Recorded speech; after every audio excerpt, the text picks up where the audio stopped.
White Forest is one of the most anticipated themes in recent months in Master Duel, and it has definitely lived up to the hype. Wish of the White Forest is a new powerful one-card starter that's not only a roller for your White Forest monster, it also provides a fuel for your White Forest monster effects. And on top of that, this card is also a powerful extension in the deck, which make it that much harder to hand trap White Forest.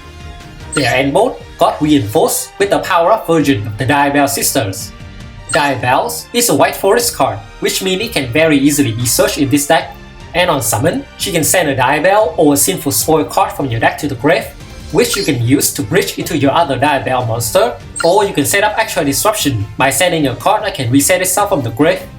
Duels also protect your monster from destruction effects while you control another Duel monster, so your endboard is that much tougher to be outed. The accompanying card to Duel's The White Witch is Duel Star Vengeance, and this card is nuts. On top of the fact it can target and destroy a card your opponent control every single turn, it can also special summon a tuner synchro monster from your extra deck that is of an illusion or spellcaster type if you control another Duel monster. This powerhouse card is strong enough that it can sometimes single-handedly win you the game on its own because of its powerful consistent disruption effect and its ability to recycle itself from the grave if you have a spell and trap to banish for it. The inclusion of these two monsters also really help White Forest to play under full loss, as you can still end your turn with a decent amount of disruption while not giving them any draw. The extra deck also got reinforced with a couple of new cards. Namely, Poplar of the White Forest is a monster that you can summon out of your Duel Star Vengeance, and it simply has a quick effect to synchro summon during your opponent's main phase, which effectively turns it into an extra disruption. And the monster you're often gonna be summoning with Poplar is gonna be Snake Eye Vengeance Dragon. This is a generic level 12 synchro monster, which is basically a quick play subversion on a body. All of this new addition make White Forest become such a menace when it goes first undisrupted. Beside the typical boss monster that it can easily summon, White Forest can also utilize the full power of the Azamina engine, because they have LZ to search for deception of the Sinful Spoil, which means even more options for powerful endboard pieces. Of course, you can also set up one or more disruption in the back row during your turn depending on your hand to further reinforce your endboard. With all of these elements combined, White Forest can get out of hand real fast, and they will build up a board that is really hard to be outed. Ironically, one of the problems you have while playing this deck is you have too many boss monsters you can summon that you don't even have enough board spaces for them.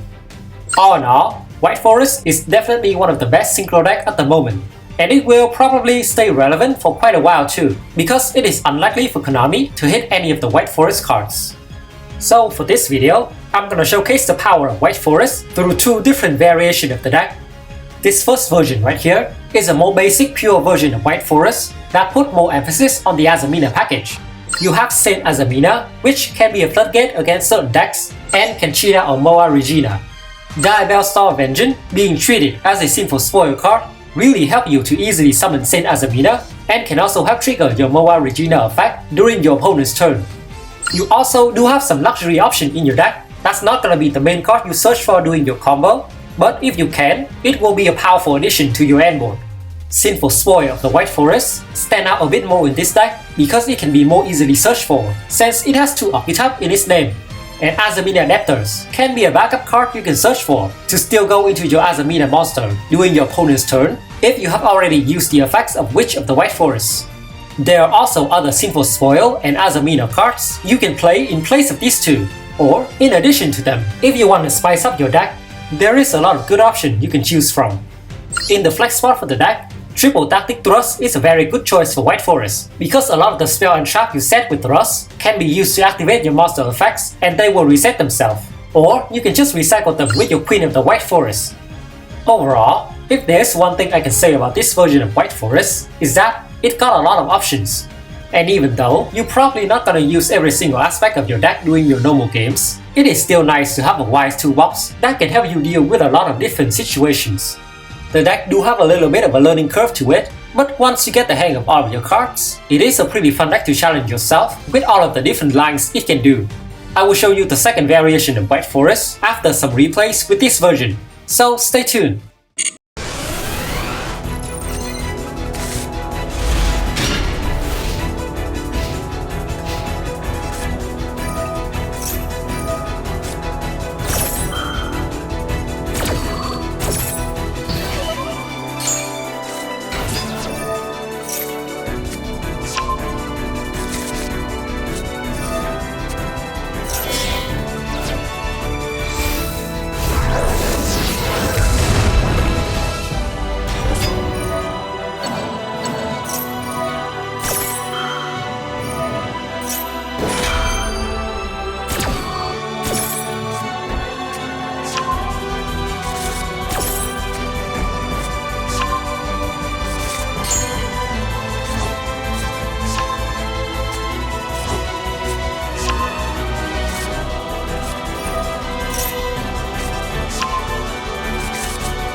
Okay, now let's take a look at this second version of White Forest.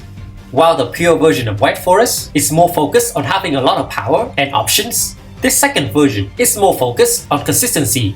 And this is due to this particular interaction, where you can use Right Sprint to send Alistair of the White Forest to your grave, and then she will be the bridge into your White Forest engine.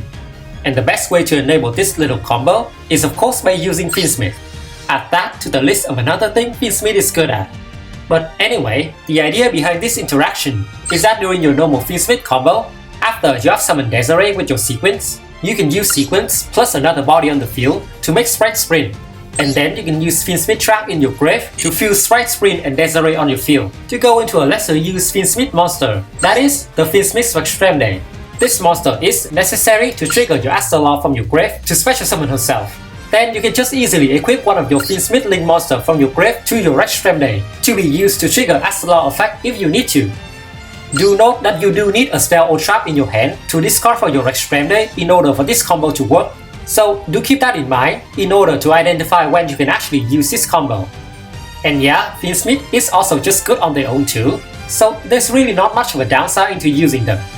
This deck performed really well for me in the Duelist Cup, so I do recommend you start out playing with this version of White Forest to learn all of your cards and combos before you try your hand with the pure version. I will post a more detailed deck list at the end of the video. So enjoy some replay with the deck and see you in another video.